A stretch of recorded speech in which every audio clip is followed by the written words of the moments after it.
మొదటి దినవృత్తాంతములు, first Chronicles 16వ అధ్యాయం.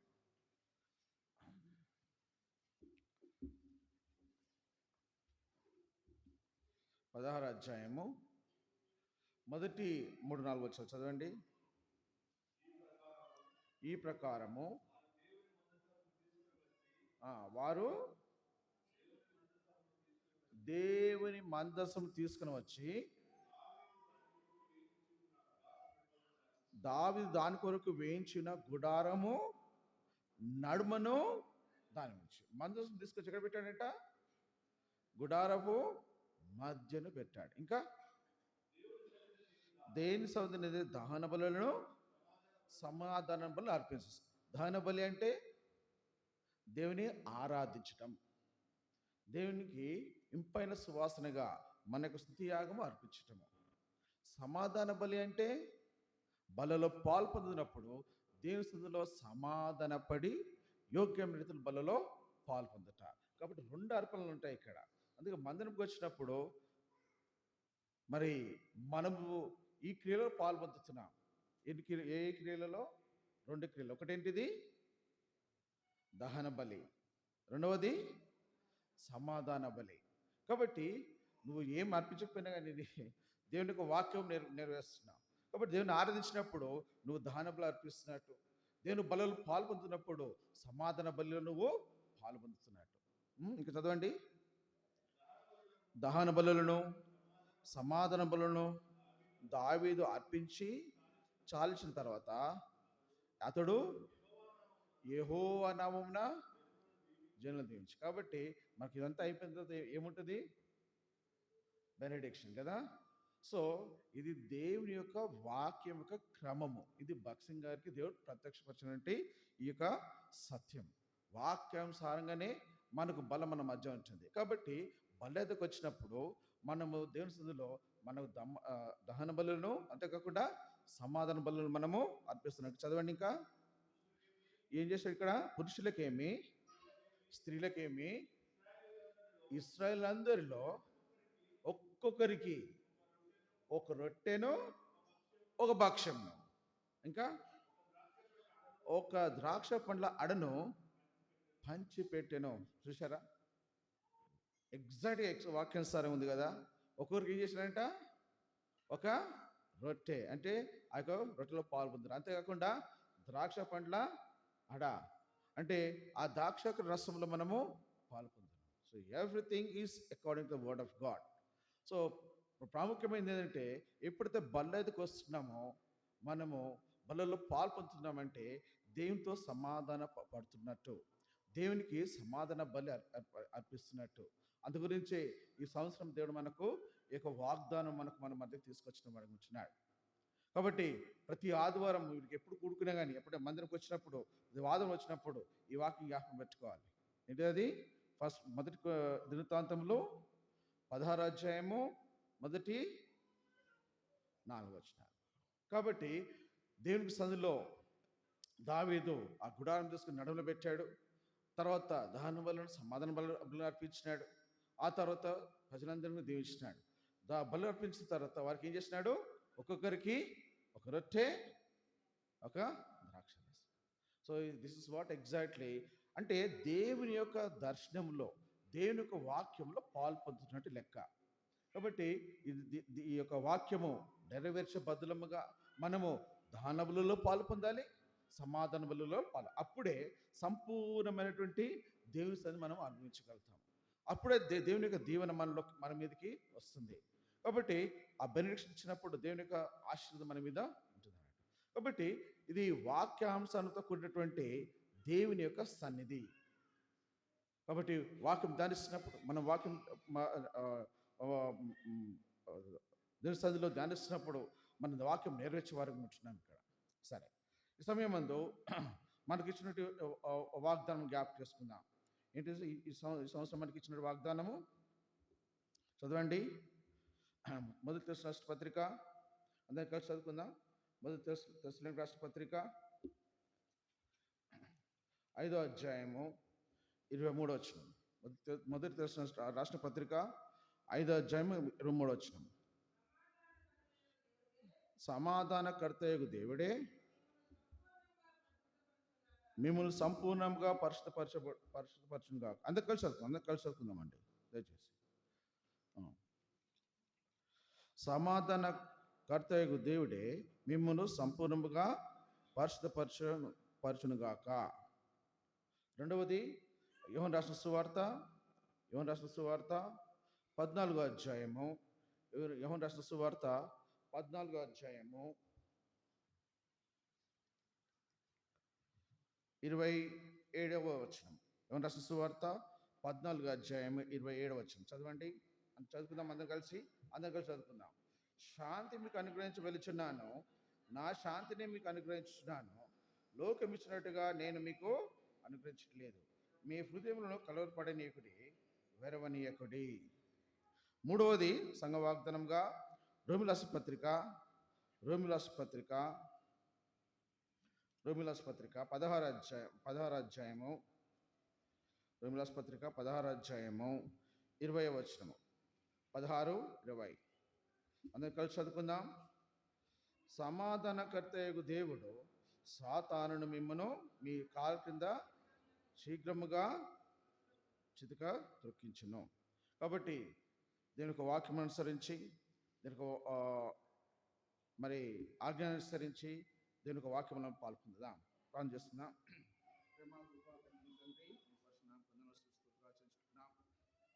సమాధానకర్తయగు దేవుడు అని ప్రభా, మీరు ఈ సంవత్సరంలో మాకు మీ యొక్క మనస్సును, మీ యొక్క హృదయాన్ని, మీ యొక్క తలంపును మా మధ్య తీసుకొచ్చిన విధానం ఆచరించుకుంటున్నాం. అవును తండ్రి, మేము అసమాధాన స్థితిలో ఉన్నవారు మమ్మల్ని ప్రభా, ప్రియకుమారుడు యేసు ప్రభువారిని ప్రభా మాకు సమాధానకర్తగా పంపించి ప్రభా, మీరు మా మధ్య మీ యొక్క సమాధానంలో ప్రభా నిలుపుతున్నటువంటి వాగ్దానం బట్టి ఆచరించుకుంటున్నాం.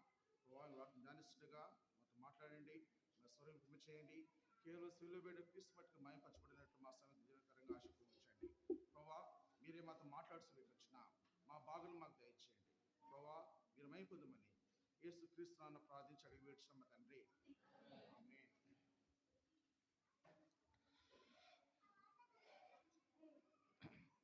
దేవుని యొక్క సన్నిధిలో మనము సమాధానము ఏ విధంగా కలిగి ఉంటామంటే 2 వాక్యాలు చదువుకుందాం. యెషయా రాసిన గ్రంథము 32వ అధ్యాయము 17వ వచనం. యెషయా రాసిన గ్రంథము 32వ అధ్యాయము 17వ వచనం చదవండి.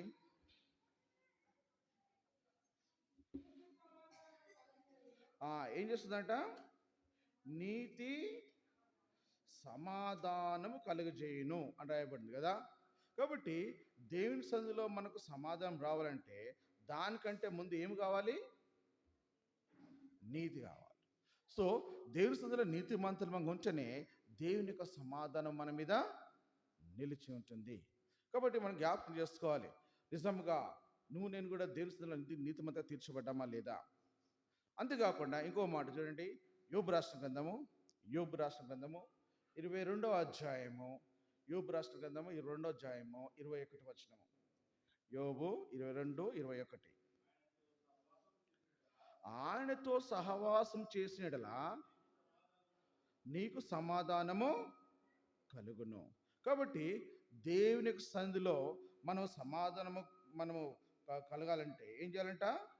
మొట్టమొదటిగా మనము నీతిమంతులుగా తీర్చబడాలి. అంతేకాకుండా దేవుని యొక్క సహవాసంలో మనం ఉండాలి. అప్పుడే దేవుని యొక్క సమాధానము మన మీద నిల్చుంటుంది. లేకుంటే ఆయనకు సమాధానము మనకు అనుగ్రహించే దేవుడిగా ఉంటున్నాడు. కాబట్టి నువ్వు నేను కూడా మరి మన అపరాధం చేతును, మన పాపం చేతును చచ్చిన స్థితిలో దేవునికి దూరస్థులమై మన నైట్ చూసినాం కదా, ఏ విధంగా ఆదాము అవ్వలు ఆ యొక్క సమాధానం పోగొట్టుకొని వారు నిత్యమైనటువంటి నాశనకు మరి వారు ప్రయాణం చేస్తున్నారు. వారు దేవుని సందులో చచ్చిన వారే స్థితిలోకి వచ్చేసినారు వాళ్ళు. కాబట్టి అలాంటి వారిని మనల్ని ఎలాంటి దేవునికి కావాల్సిన నీతి లేకుంటే ఆ యొక్క సహవాసంలో లేనటువంటి మనల్ని ఆయన ఏం చేస్తున్నాడు? తన యొక్క కృపను బట్టి ఉచితంగా మనల్ని నీతిమంతులుగా తీర్చినాడు. రోమిలాసు పత్రిక 3వ అధ్యాయము 21 నుంచి. రోమిలాసు పత్రిక 3వ అధ్యాయము 21 నుంచి చదవండి. వేరుగా దేవుని నీతిని బయలుపరచబడుచున్నది. దానికి ధర్మశాస్త్రము ప్రవక్తలను సాక్ష్యం ఇచ్చుచున్నారు. అది యేసుక్రీస్తునందలి విశ్వాసం మూలమైనదై నమ్ము వారందరికీ కలుగు. యేసుక్రీస్తునందలి విశ్వాసం మూలమైనదై నమ్ము వారందరికీ దేవుని నీతి అయి ఉన్నది. చదవండి. ఏ భేదం లేదు, అందరూ పాపం చేసి దేవుడు అనుగ్రహించే మహిమను పొందలేకపోతున్నారు. కాబట్టి నమ్మువారు ఆయన కృప చేతనే క్రీస్తు యేసునందలి విమోచనం ద్వారా ఉచితముగా నీతిమంతులుగా తీర్చబడుచున్నారు. కింద 26వ వచనంలో క్రీస్తు యేసు రక్తములందలి విశ్వాసం ద్వారా ఆయనను కరుణాధారముగా బయలుపరచును. దేవుడి ఇప్పటి కాలమందు తన నీతిని కనబరచు నిమిత్తము తాను నీతిమంతుడును యేసునందు విశ్వాసము గల వానిని నీతిమంతుడుగా తీర్చువాడై ఇరుటకు అలాగు చేసెను.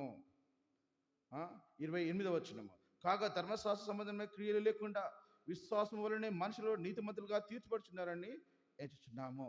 కాబట్టి కేవలం దేవుని యందు విశ్వసించు ద్వారా ఆయన యొక్క వాక్యమందు లేకుంటే ఆయన శివయందు ఆయన నామందు విశ్వసించడం ద్వారానే మనకు నీతి కలగజేయబడింది. ధర్మశాస్త్రం వలన నీతి, దానివల్ల మనము సంపూర్ణమైన నీతి మొత్తం పొందినాం. అందు గురించి ఇక్కడ ఏం చేస్తాడు? అదే 4వ అధ్యాయం 25వ వచనం, 4:25. ఆయన మన అపరాధ నిమిత్తము అప్పగింపబడి మనం నీతిమంతులుగా తీర్చబడేటకై లేపబడెను. ఆయన సమాధి చేయబడి తిరిగి లేచిన ద్వారా ఆయన మన గురించి మన సమాధానం శిక్ష ఆయన శిలువలో అర్పింపడం ద్వారా ఆయన మనల్ని నీతిమంతులుగా తీర్చివాడు వచ్చినాడు. ఆయన సమాధి నుంచి తిరిగి లేచి ఆయన తన యొక్క నీతిని మన మీద ఆరోపించేవాడు వచ్చినాడు. అందుబట్టి ఏం చేస్తున్నాడు ఇక్కడ 5వ అధ్యాయం మొదటి వచనము. కాబట్టి విశ్వాసమూలమైన మనము నీతిమంతులుగా తీర్చబడిన తర్వాతనే ఏమవుతుంది? నీతి సమాధానం కలిగేస్తుంది కదా. ఇక్కడ ఏమంటున్నాడు? మనము మన ప్రభువైన యేసుక్రీస్తు ద్వారా దేవునితో సమాధానము కలిగి ఉండము. దేవునితో సమాధానం కలిగి ఉండటానికి మొట్టమొదటిగా కావాల్సిన దేవునికి నీతి. కాబట్టి ఆయనే మనకు ఉచితముగా నీతి అనుగ్రహించడం వచ్చినాడు. ఆయన తన కృప చేత మనల్ని నీతిమంతులుగా తీర్చివాడు వచ్చినాడు. ఆయన మన యొక్క సమాధానకరమైనటువంటి ఆ యొక్క శిక్షను ఆ యొక్క శిలువలో బలియాగం ద్వారా అర్పించి ఆయన మనల్ని దేవుని సందులో నీతిమంతులుగా తీర్చివాడు వచ్చినాడు. అందుగురించి ఈ నీతిని బట్టి దేవుని సందులో మనము సమాధానపరచబడిన వారు వచ్చినాం. అందుగురించి ఇక్కడ రాస్తాడు కదా 9-10 వచనాల ప్రకారము, 10వ వచనం ప్రకారము, ఏలైనగా శత్రులమై ఉండగా ఆయన కుమారుని మరణం ద్వారా మనం దేవునితో సమాధానపరచబడిన వారమై ఆయన జీవించ చేత మనుష్యముగా రక్షింపబడింది. కాబట్టి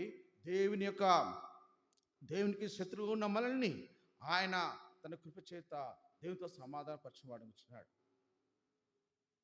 ఆయన మనల్ని నీతిమంతులుగా తీర్చి నీతి ద్వారా సమాధానం మనకు తీసుకొచ్చిన వాడిని ఉంచినాడు. అంతేకాకుండా ఇంకా యోబు రాష్ట్ర గ్రంథం 22-21 ఏం చూసినాము? యోబు రాష్ట్ర గ్రంథం 22-21 వచనంలో ఏం చూసినాము? దేవునితో సహవాసం ఉన్నట్లయితే మనము నీతిమంతులుగా తీర్చిపడతాం. అందు గురించి దేవుడు ఏం చేసినాడు? చదవండి. కొలస్సీ రాష్ట్ర పత్రిక మొదటి అధ్యాయము, కొలస్సీ రాష్ట్ర పత్రిక మొదటి అధ్యాయము 13వ వచనం. ఆయన మనలను అంధకార సంబంధమైన అధికారం విడుదల చేసి తాను ప్రేమించిన తన కుమారుని యొక్క రాజ్య నివాసులుగా చేసినాడు. ఇంకా ఆ కుమారుని యందు మనకు విమోచనము అనగా పాప క్షమాపణ. తన కుమారుని యందు మనకు విమోచనం అనగా పాప క్షమాపణ. అంతేకాకుండా మొదటి కొరింథీ రాసిన పత్రిక మొదటి అధ్యాయం 9వ వచనము, మొదటి కొరింథీ రాసిన పత్రిక మొదటి అధ్యాయం 9వ వచనం ఏం చేసినాడు? మన ప్రభువైన యేసుక్రీస్తు అను కుమారుని సహవాసం పిలిచిన దేవుడు నమ్మదగినవాడు.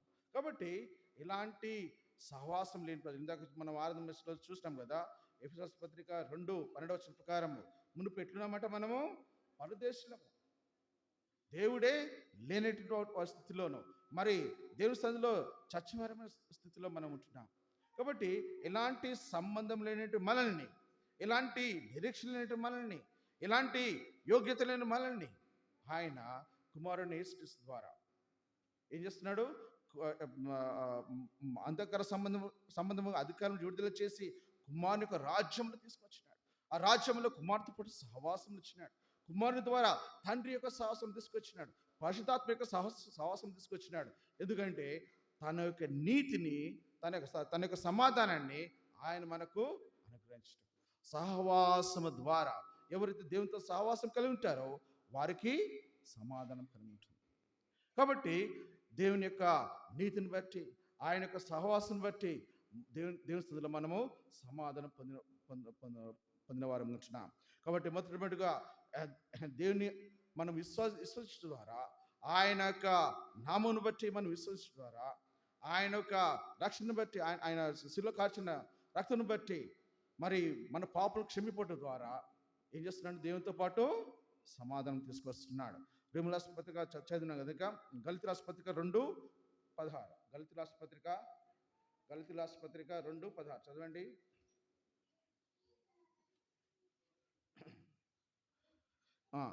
మనము జన్మం వలన యూదులమే కానీ అన్యజనులలో చేరిన పాపులము కాము.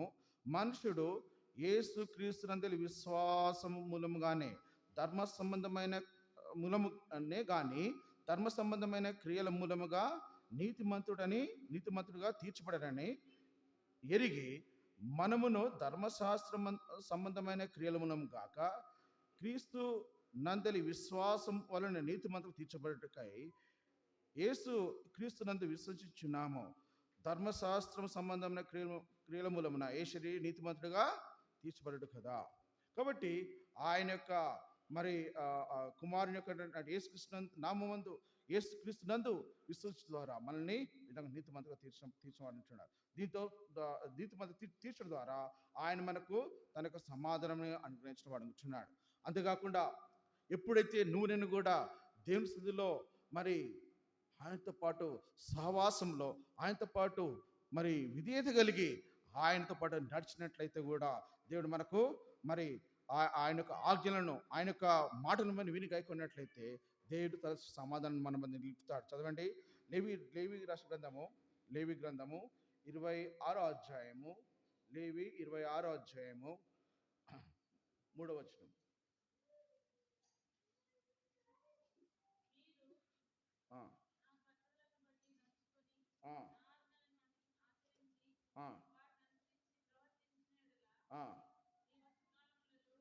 ఏమంటున్నాడు?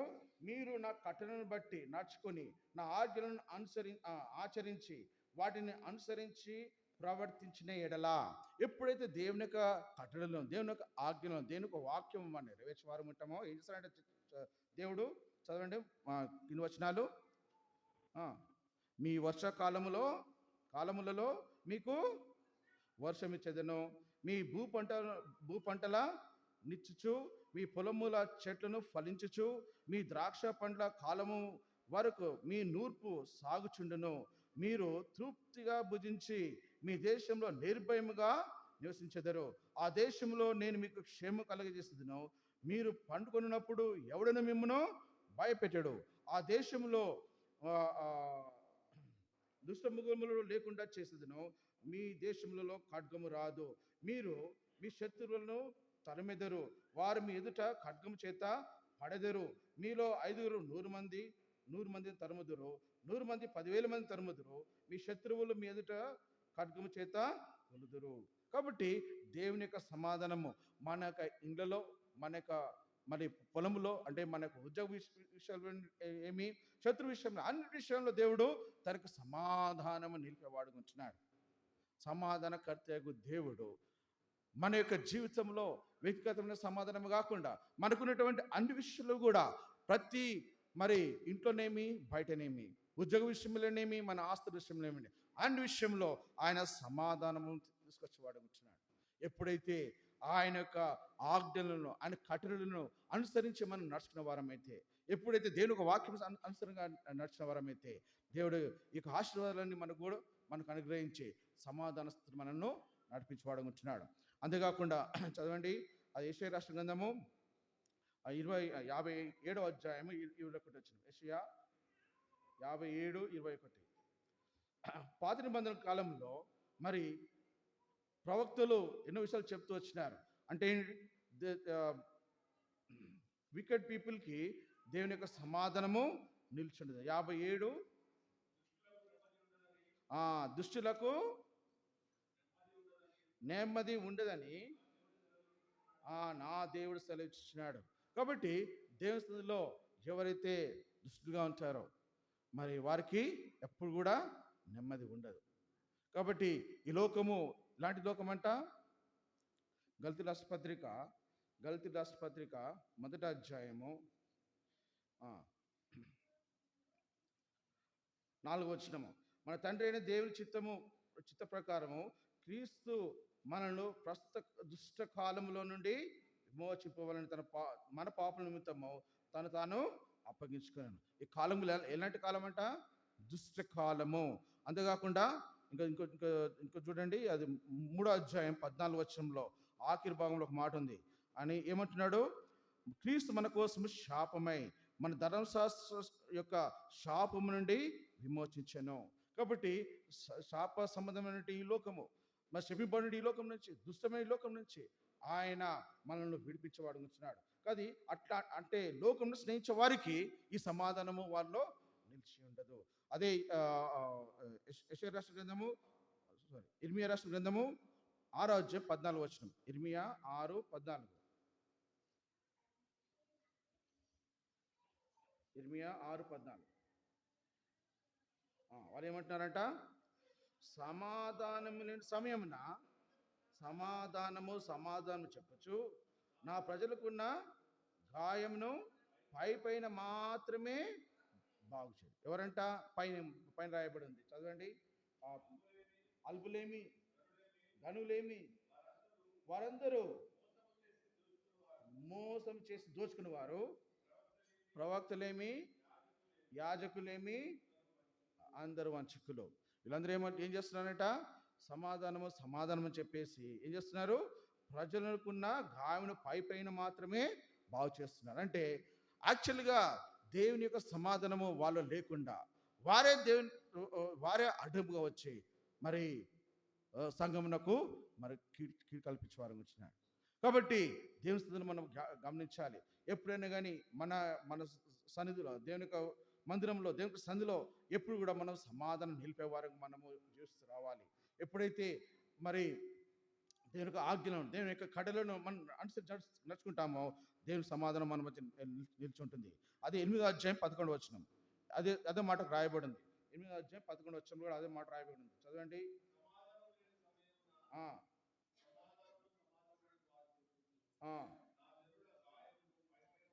పైన మాత్రమే. ఏజ్కేల్ రాష్ట్ర గ్రంథము 34వ అధ్యాయం. ఏజ్కేల్ రాష్ట్ర గ్రంథము 34వ అధ్యాయము. ఏజ్కేల్ రాష్ట్ర గ్రంథం 34వ అధ్యాయం 10వ వచనం. ప్రభువైన యెహోవా సెలవిచ్చినదేమనగా, నా జీవం తోడు నేను ఆ కాపరులకు విరోధనైతిని, నా గొర్రెల గురించి విచారించేదను. వారు గొర్రెల మాన్పించేదనా?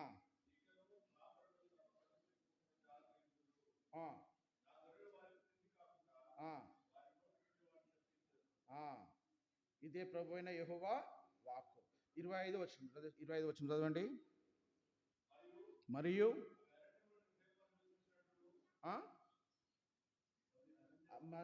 అవి అరణ్యంలో నిరపంగా నివసించినట్లును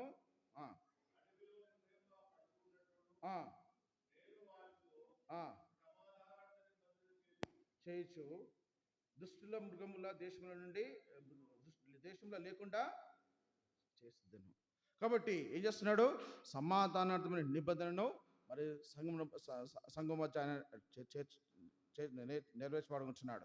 కాబట్టి మనం జ్ఞాపకం చేసుకోవాలి, దేవుని సందులో మరి ఆయన మేపు గొర్రెల మేచినాం. గొర్రెలు ఎవరు అంటే అదే అధ్యాయంలో 31 వచనం. అదే అధ్యాయంలో 31 వచనం చదవండి. ఏజ్కేల్ 30.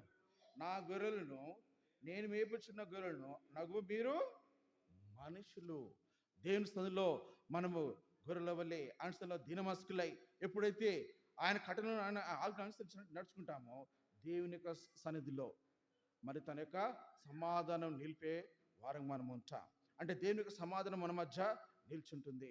అందు గురించే దేవుని సన్నిధిలో మనము పరీక్షించుకోవాలి. మనము దేవుని యొక్క సన్నిధిలో ఆయన కఠినమైన ఆజ్ఞను అనుసరిస్తూ నడుస్తున్నామా? దేవుని యొక్క సన్నిధిలో ఆ సమాధానం నిలిపినట్లు దేవుని యొక్క వాక్యం నెరవేర్చే వారం కూర్చున్నామా లేదా మనము గమనించాలి. చదవండి ఇంకో మాట, ఎఫెసీయుల పత్రిక 4:3. ఎఫెసీయుల పత్రిక 4:3 చదవండి. ఏముంది అక్కడ?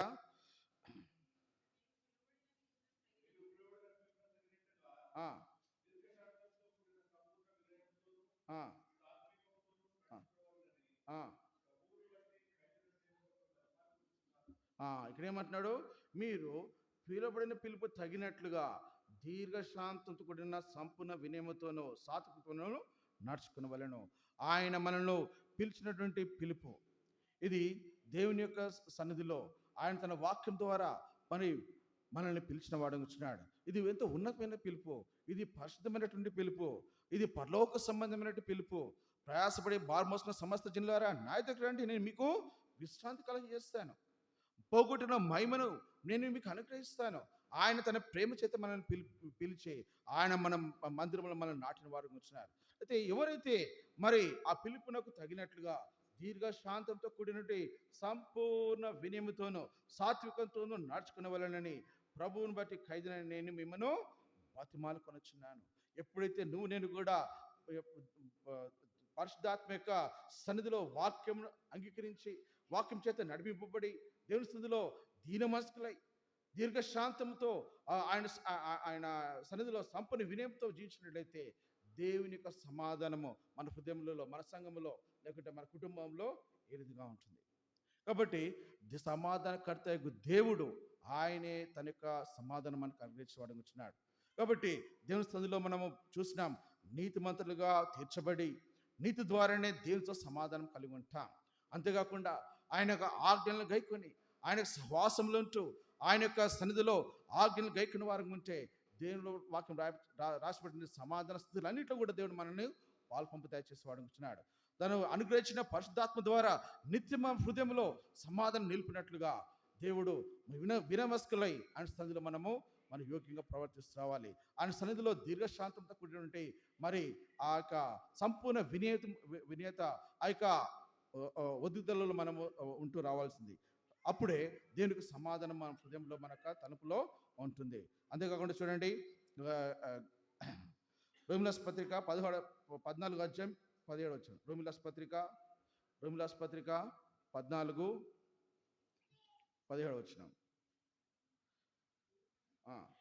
దేవి రాజ్యము భోజనమును పానమును కాదు కానీ నీతియు సమాధానమును పరిశుద్ధాత్మయందలి ఆనందమై ఉన్నది.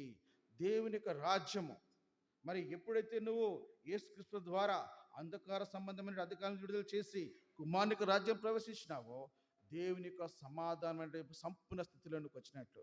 కాబట్టి దేవుని యొక్క రాజ్యము భోజన పానములు కాదు కానీ నీతి సమాధానము పరిశుద్ధాత్మయందలి సంతోషము. కాబట్టి భక్సింగ్ గారు అందు గురించే ఈ భోజన సాహసం తీసుకొచ్చాడు. ఈ సాహసం భోజన సాహసం తీసుకొచ్చినప్పుడు ఒకరి ఎడలి ఒకరు మరి మరి సహవాసంలో ఉంటూ మరి ఒకరి యొక్క బాధలను లేకుంటే విశ్వాసమైన జీవితం పంచుకున్నప్పుడు నిజంగా మన మధ్య సమాధానం దేవుడు నిలిపేవాడు వచ్చినాడు. కాబట్టి పరిశుద్ధాత్మయందలి ఆనందం. ఎప్పుడైతే దేవుని యొక్క సన్నిధిలో దేవుని యొక్క రాజ్యంలో నువ్వు ఉంటూ దేవుని యొక్క సన్నిధిలో సహవాసం ఉంటావో ఆయన ఏం చేస్తున్నాడంటే కుమారుని రాజ్యంలో మనకు పరిశుద్ధాత్మ అందలి సమాధానం మనకు అనుగ్రహిస్తున్నాడు. దేవుని యొక్క నీతి దేవుని యొక్క సమాధానము మన మధ్య నిలిచిగా ఉంటుంది. అంతేకాకుండా చూడండి, ఈ యొక్క సమాధానమును కూడా మనము వెంటాడుతూ రావాలి.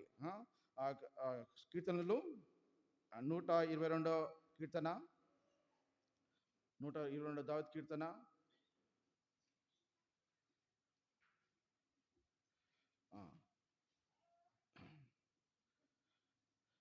6-7 వచనాలు చదవండి.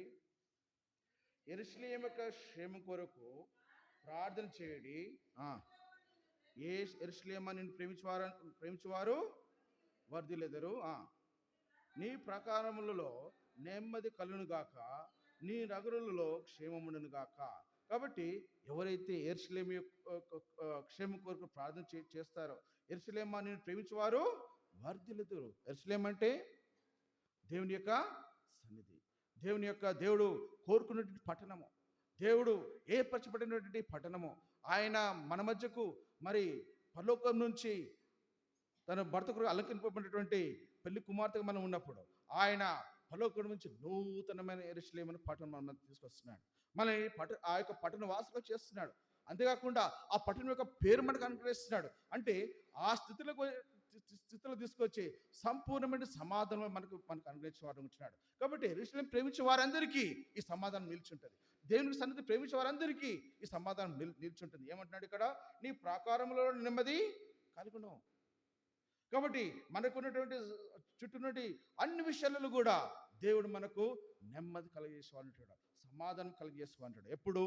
దేవునికి సన్నిధి ప్రేమించినప్పుడు, యెరూషలేము గురించి ప్రేమించినప్పుడు. అంతేకాకుండా ఆయన సంధిలో మరి మందిరం యొక్క క్షేమం గురించి నువ్వు ప్రార్థన చేసినప్పుడు దేవుడు నీకున్న సమస్త విషయములలో ఏం చేస్తున్నట్టే దేవుడు నెమ్మది కలిగజేస్తాడు. అంతేకాకుండా నగరులలో క్షేమం చేస్తాడు. మనకు ఉన్నటువంటి ప్రాంతాలు, మనకు ఉన్న పట్టణంలో కూడా దేవుడు నెమ్మది కలిగజేస్తాడు. అది కేవలము నువ్వు దేవుని సన్నిధిని ప్రేమించడం ద్వారానే.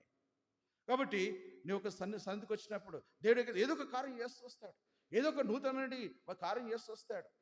మీ సువార్తకి వెళ్ళినప్పుడు, మీ యొక్క విధులకు వెళ్ళిన మీ స్నేహితులతో మాట్లాడుతున్నప్పుడు, ఎప్పుడైతే దేవుని వాక్యం షేర్ చేస్తారో, ఎప్పుడు దేవుడు ఏ విధంగా మాట్లాడుతుందో తెలియదు.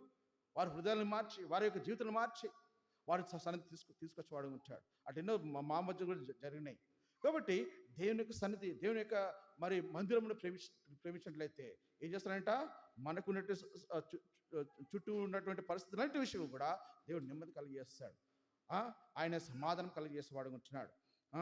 కాబట్టి దేవుని సన్నిధి, దేవుని యొక్క మందిరం మనం ప్రేమించేవారు ఉండాలి. అందు గురించి ప్రతి కూడికి మనం రావాలి. ప్రార్థన కూడికి కానీ, మళ్ళీ బైబిల్ స్టడీకి కానీ, మరి ఏ కూడిక కానీ, గురు కూడిక కానీ ఏమైనా ఉన్నప్పుడు నువ్వు బల్లలో పాలు పొందుతున్నావంటే ఎన్నిటి విషయం పాలు బద్ధుడవై ఉంటున్నావు. కాబట్టి ఈరోజు ఈ వారం బల్లలో పాలు పొందినావంటే ఈ వారం కూడికలలో ఎస్పెషల్లీ ప్రార్థన కూడిక, బైబిల్ స్టడీ, తర్వాత గృహ కూడిక ఒకరు ఉంటే, కాబట్టి వీటిలో పాలు మరి ఇది నియమానుసారమైనటువంటి కట్టడ. కాబట్టి దేవుని సంధిలో మనం పాలు పొందే వారంగా ఉండాలి. ఇదేదో ఆదివారంలో వచ్చి బల్ల తీసుకొని సరే నెక్స్ట్ ఆదివారం వస్తామని కాదు. You are obligated to participate in the ministry of the word of God. బల్ల విరుస్తున్నామంటే ఈ వారంన బైబిల్ స్టడీ మనం కలిగి ఉండాలి. బల్లలో పాలు పొందుతున్నామంటే, మనము సమాధాన బలి అర్పిస్తున్నామంటే ఈ వారం మనము సంఘ ప్రార్థన మనము కలిగి ఉండాలి. ఇది దేవుడు పెట్టిన నియమం. కాబట్టి నువ్వు నేను కూడా ప్రార్థన కూడికకు లేకుంటే బైబిల్ స్టడీకి మనము ఖచ్చితంగా రావాల్సిన వారం వచ్చిన.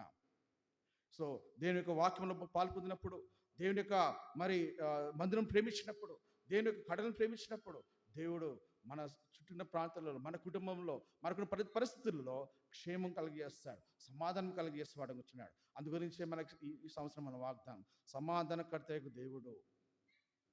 ఆయన మనల్ని పరిశుద్ధపరుస్తున్నాడు, ఆయన మనల్ని నీతిమంతులుగా తీస్తున్నాడు, ఆయన మనల్ని తన యొక్క సన్నిధిలోకి సంపూర్ణ స్థితిలో తీసుకొచ్చేవాడు ఉంటున్నాడు. ఇర్మియా రాసిన గ్రంథము 29వ అధ్యాయము 7వ వచనం. ఇర్మియా 29:7 చదవండి.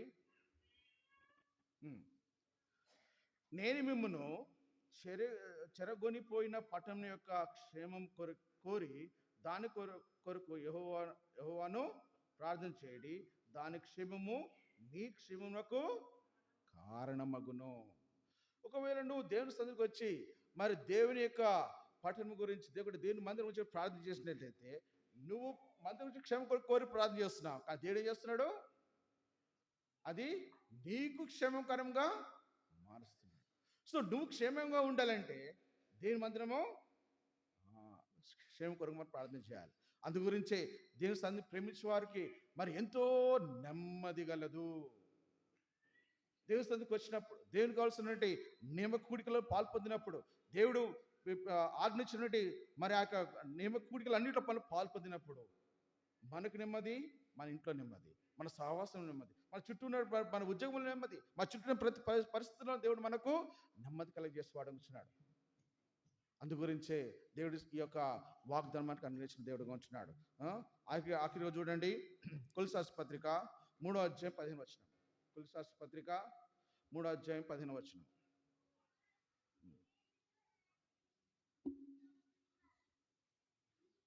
కొలస్సీ 3:15 చదవండి. క్రీస్తు, కొలస్సీ రాసిన పత్రిక 3:15. క్రీస్తు అనుగ్రహించు సమాధానము మీ హృదయములలో ఏలుచుండనీయుడి, ఇందుకొరకే మీరు ఒక్క శరీరముగా పిలువబడుతుంది మరియు కృతజ్ఞులై ఉండుడి. ఏమంటున్నాడు ఇక్కడ? క్రీస్తు అనుగ్రహించు సమాధానం. మన క్రీస్తు అంటే ఏం చేస్తాం ఇంతకుముందు? క్రీస్తు అంటే ఎవరు? క్రీస్తు అంటే ఎవరు? మనకు జీవమైనటువంటి దేవుడు. అంతేకాకుండా క్రీస్తు అంటే ఎవరు? దేవుని యొక్క మర్మమైన వాడు. ఇంకా క్రీస్తు అంటే ఎవరు? చూడండి, మొదటి కొరింథీ రాసిన పత్రిక, మొదటి కొరింథీ రాసిన పత్రిక, మొదటి కొరింథీ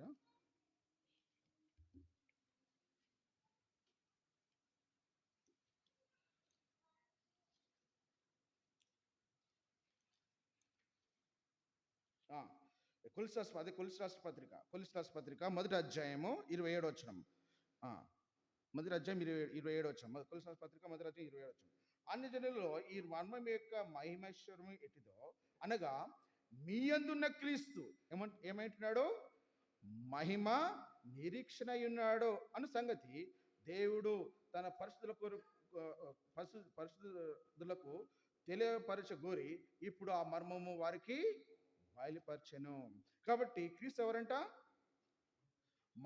మన యందున్న క్రీస్తు ఎవరు? మహిమ నిరీక్షణ అయినట్టు దేవుడు. కాబట్టి క్రీస్తు అనుగ్రహించే సమాధానము అంటే దేవుడు ఎప్పుడైతే నువ్వు క్రీస్తు యొక్క మరి హృదయంలో చేర్చుకుంటావో, ఎప్పుడైతే ఆయన యొక్క రక్షణకు వస్తావో, క్రీస్తు ఏం చేస్తున్నాడు? మనకు జీవం అనుగ్రహిస్తున్నాడు.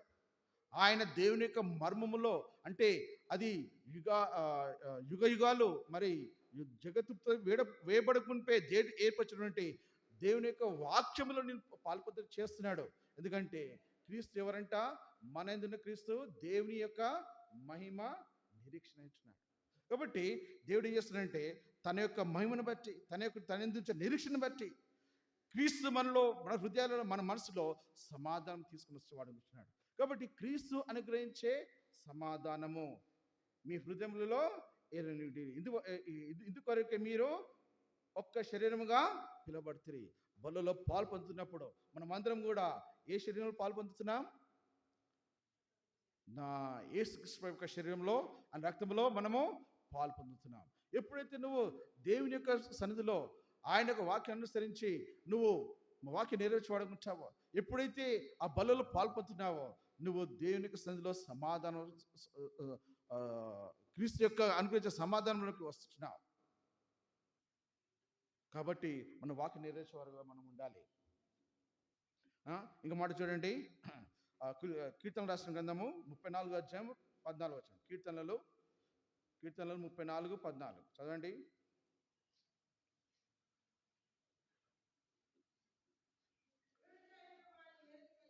కీడు చేయటం మాని మేలు చేయము, సమాధానం వెతికి దానిని వెంటాడు. కాబట్టి సమాధాన స్థితి మరి మనం వెతకాలంట. దేవుని ఒక వాక్యం సెలవిచ్చినది. ఎందుకంటే అన్ని విషయాల్లో అంటే ఎప్పుడు కూడా మనము అంటే మనకున్నటువంటి బలితను బట్టి, మనకున్నటువంటి పరిస్థితిని బట్టి ఎప్పుడు కూడా సమాధానము మరి అంటే స్టాటిక్గా లేకుంటే నిలవరముగా మనకు ఉండదు. కానీ మన సమాధానం వెతికి దాన్ని వెంటాడు. అంటే ఏంటిది? ఎల్లప్పుడూ దేవుని యొక్క సన్నిధిని ప్రేమించేవారుగా ఉండాలి, వాక్యం ప్రేమించేవారుగా ఉండాలి, దేవుని యొక్క కట్టడలకు నియమాలకు ఆజ్ఞలకు బద్ధులమే జీవిస్తూ రావాలి. అప్పుడే దేవుని యొక్క సమాధానం మనలో ఉంటుందంట. కాబట్టి ఆ సమాధానం వెతికి వెంటాడుతూ రావాలి. ఇర్మియా రాసిన గ్రంథము 29వ అధ్యాయం 7వ వచనము. ఇర్మియా రాసిన గ్రంథము 29వ అధ్యాయం 7వ వచనము చదివినాం కదా. ఇక్కడ ఏమంటున్నాడు? క్షేమం కొరకు. 2 తిమోతి రాసిన పత్రిక 2 తిమోతి రాష్ట్ర పత్రిక 2వ అధ్యాయము, 2 తిమోతి రాష్ట్ర పత్రిక 2వ అధ్యాయము, 2 తిమోతి రాష్ట్ర పత్రిక 2వ అధ్యాయము 22వ వచనం చదవండి. ఇక్కడ రాయబడింది, చదవండి. నీవు యవనేచ్చుల నుండి పారిపొమ్ము, పవిత్ర హృదయులై ప్రభునకు ప్రార్థన చేయవారితో కూడా నీతిని, విశ్వాసమును, ప్రేమను, సమాధానమును వెంటాడము. కాబట్టి పవిత్ర హృదయులై ప్రభునకు ప్రార్థన చేయవారితో కూడా. కాబట్టి దేవుని సన్నిధిలో దేవుని వాక్యం క్లియర్ చదివిస్తున్నది, మనము సమాధానం వెంటాడాలంట. ఎక్కడ సమాధానం వెంటాడాలి? ఎవరితోనంట? పవిత్రమైన హృదయులై ప్రభునకు ప్రార్థన చేయవారితో కూడా. ఎప్పుడైతే ప్రార్థన కూడిక, ఎప్పుడైతే దేవుని స్థితిలో మనము మరి కూడి కలుగుతామో వారితో కూడా వచ్చి ఆ కూడికలో పాల్పడడం ద్వారా ఏం చేస్తున్నట్టు దేవుడు ఏం చేస్తున్నట్టు మనము దేవునికి సమాధానం వెంటాడుతున్నట్టు. అంటే ప్రభువా నీకు సమాధానం నా మీద నిలుపుతున్నావు. కాబట్టి ఆయన సంధికి వచ్చినప్పుడు ఆటోమేటిక్గా దేవుడు అనుగ్రహించినటువంటి, క్రీస్తు నియమించి అనుగ్రహించినటువంటి ఆ సమాధానం మా హృదయంలో నిలిచేదిగా ఉంటుంది. కాబట్టి సమాధానం వెతికి వెంటాడుతూ రావాలి. మొదటి పేతురు రాష్ట్ర పత్రిక 3వ అధ్యాయం, మొదటి పేతురు రాష్ట్ర పత్రిక 3వ అధ్యాయం 11వ వచనం చదవండి. అతడు కీడు నుండి తొలగి మేలు చేయవలెను, సమాధానం వెతికి దానిని వెంటాడవలను. అంటే కింద రాసింది అనుసరించవలను. కాబట్టి ఇదేమంటున్నాడు? కీడు నుండి తొలగి మేలు చేయవలను, సమాధానం వెతికి దానిని వెంటాడవలను. కాబట్టి దేవుని సన్నిధిలో నిత్యం కూడా సమాధానకర్తకు దేవుడు మనకు తోడుగా ఉంటూ తన పరిశుద్ధాత్మ ద్వారా మరి ఏ విధంగా సమాధానకర్తకు దేవుడు మనకు అన్ని పరిస్థితుల్లో ఏ విధంగా సమాధానం అనుగ్రహిస్తున్నానంటే ఎప్పుడైతే నువ్వు దాన్ని వెతికి వెంటాడుతావో. ఏ విధంగా ఇందాక చూసినాం కదా, ఫస్ట్ మనము నీతిమంతుగా తీర్చబడాలి. అంతేకాకుండా కుమారుని యొక్క సహవాసం ద్వారా మనకు సమాధానం కలుగుతుంది. కాబట్టి కుమారుని యొక్క సహవాసం మనం ఉన్నట్లయితే దేవుడు మనకు సంపూర్ణ సమాధానం ఇచ్చేవాడుకుంటున్నాడు. అందు గురించే సమాధానకర్తకు దేవుడు ఏం చేస్తాడంట? మొదటి వచ్చే ప్రకారము సంపూర్ణముగా పరిశుద్ధపరచును, మిమ్మును సంపూర్ణ పరిశుద్ధపరచును గాక. అంటే దేవుని యొక్క సమాధానము మనల్ని పరిశుద్ధపరచడానికి కారణముగా ఉంటుంది. కాబట్టి దేవుని సందులో నువ్వు నేను కూడా మరి ఆ వాగ్దానం నిలిచబడాలంటే దేవుడు నియమించినటువంటి కట్టలను ఆజ్ఞ మనం అనుసరించి నడిచినట్టయితే దేవుని యొక్క సమాధానం మన హృదయంలో వెళ్తూ ఉంటుంది.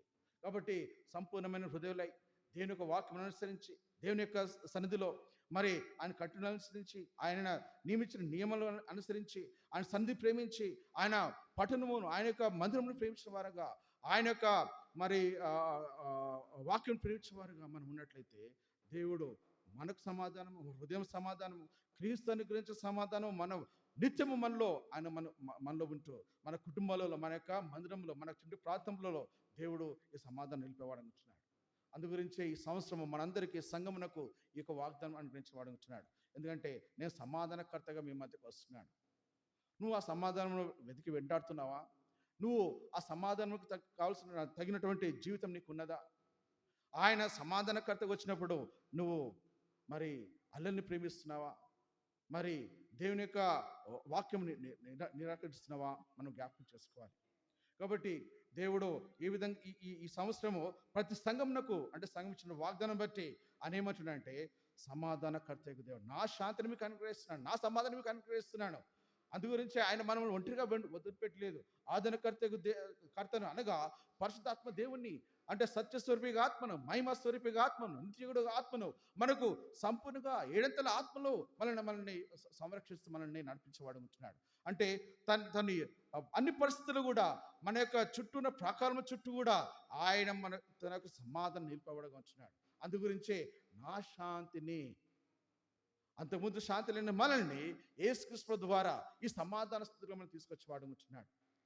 కాబట్టి పరిశుద్ధాత్మయందలి సహవాసంలో, ఆయన యొక్క సన్నిధిలో, కుమారుని యొక్క సహవాసంలో, ఆయన యొక్క వాక్యంతో కూడిన సహవాసంలో మనం ఉన్నట్లయితే దేవుడు సమాధానం తీసుకొస్తాడు. అందు గురించి మనము వ్యక్తిగతమైన మళ్ళీ వాక్యం దానిస్తూ రావాలి, కుటుంబం కూడా వాక్యం దానిస్తూ రావాలి, మరి సంఘం కూడా వాక్యం దానిస్తూ రావాలి.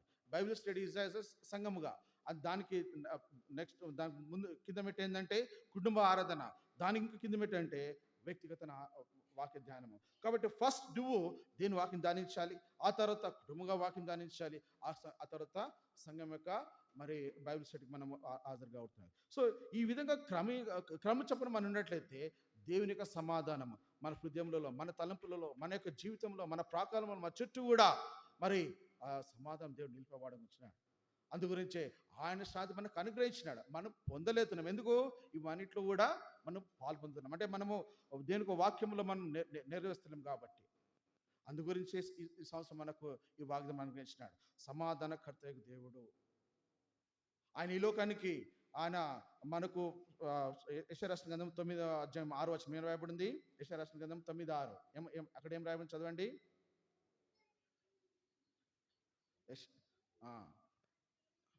ఏలైనగా మనకు శిశువు పుట్టెను, కుమారుడు అనుగ్రహింపబడెను. అంటే అనుగ్రహింపబడనంటే శిశువు అంటే ఈ మనిషి రీతిగా ఈ లోకంలో పుచ్చినాడు కదా.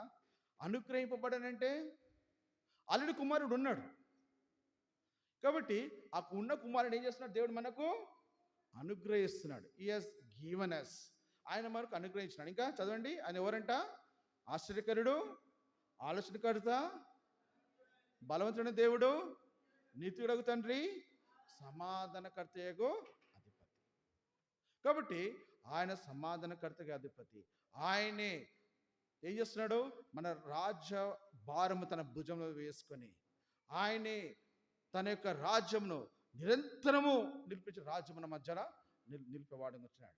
అప్పుడు ఈ వాక్యము 7వ వచనము యెషయా రాసిన గ్రంథం 9:7 8 వచనాలు, యెషయా రాసిన గ్రంథం 22 వచనం ప్రకారము, ప్రకటన 3:7 వచనం ప్రకారము, ఇవన్నీ కూడా దేవుడు ప్రవచనస్తులు రాసి పెట్టినటువంటి మాటలు. కాబట్టి ఈ యొక్క సంఘమునకు ఏ విధంగా సమాధానం తీసుకొస్తున్నాడంటే వాక్యం గాయకుంట ద్వారా.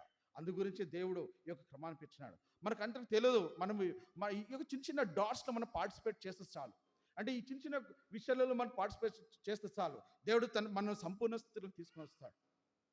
ఎందుకంటే సమాధానకర్తయగు దేవుడు తానే ఈ యొక్క రాజ్య భారం తన భుజంలో వేసుకొని ఆయన తన రాజ్యం సంపూర్ణంగా స్థాపించి, అంటే నిరంతరం ఉండేటువంటి రాజ్యం మన మధ్యలో పెట్టి ఆయన ఏం చేస్తున్నాడంటే తన యొక్క పరిశుద్ధతను, తన యొక్క సత్యాన్ని ఆయన మనకు బయలుపరచవాడు ఉంటున్నాడు. కాబట్టి ఎప్పుడైతే నువ్వు దేవుని సంధిని ప్రేమిస్తావో, ఎప్పుడైతే దేవుని వాక్యం ప్రేమిస్తావో, ఎప్పుడైతే నువ్వు దేవునికి సంధిలో మరి ఆయన పట్టణమును, ఆయన మందిరం ప్రేమించేవారు ఉంచావు, నీకు సమాధానం, నీ కుటుంబంలో సమాధానము, నీకు మందిరంలో, సంఘంలో సమాధానం, నీకు ప్రతి పరిస్థితిలో దేవుడు సమాధానం తీసుకొచ్చేవాడు ఉంటాడు.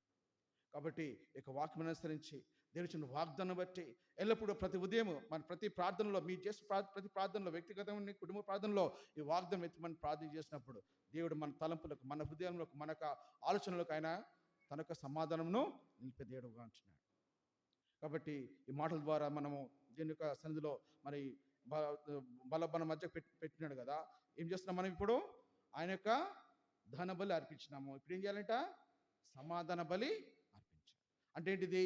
దేవుని సన్నిధిలో మనం ఎక్కడెక్కడ పొరపాటు చేసినామో, మరి ఎక్కడెక్కడైతే ఇంకా సమ్మతిపరచలేదో, దేవుని సన్నిధిలో మరి వాక్యం వెళ్ళడినప్పుడు ఎక్కడెక్కడ మనం పడిపోయిన స్థితిలో వచ్చినామో అన్నిటి జ్ఞాపకం చేసుకుని దేవునికి సన్నిధిలో సమాధాన బలి అర్పించబడినట్లు, అంటే దేవుని సమాధానం పడి ఆయన బలులో మనము పాలు పొందినట్లు దేవుడు మనకు సాయం చేయను గాక. దయచేసి అందరూ 2 నిమిషాలు మోకరించండి. అందరం పరీక్షించుకొని బలలో యోగ్యంగా